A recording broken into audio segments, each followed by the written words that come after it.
Naiiwan pa pala kami kahapon na KFC, di ba? Bumili kami. And dahil nga 2 bucket ang binili ng aking asawa, so we have leftover 1 bucket. And gagawin ko siyang sweet and sour. I have an ingredients which is the bell pepper, bombay, tsaka ahos. At yung gagawin ko na chicken is half lang. Half sa akin at half sa aking asawa. Nasawa na kasi ako sa mga prito ba. So, para maiba naman yung luto ng chicken. Kaya gagawa ko ng sweet and sour.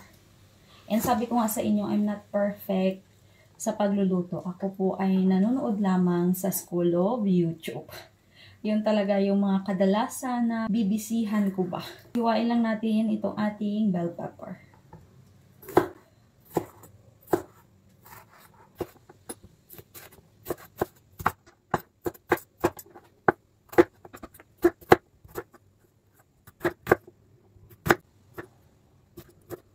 Tapos ko nang hiwain yung aking mga ingredients. So, start na natin yung pagluluto.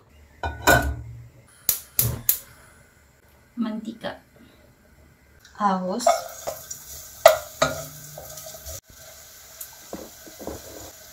bombay, bell pepper,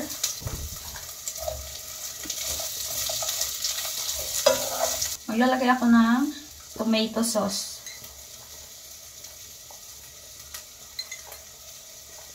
tatlong kutsarita, water,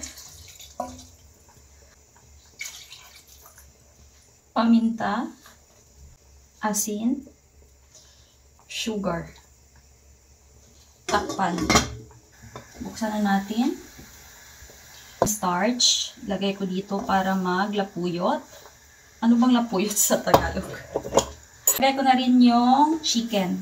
Nahati ko na to sa aming dalawa ng aking asawa. Natin ulit. Buksan na natin. Oh, ang bango-bango niya. And i-taste natin. Hi! Tikman na natin yung niluluto ng mami na sweet and sour.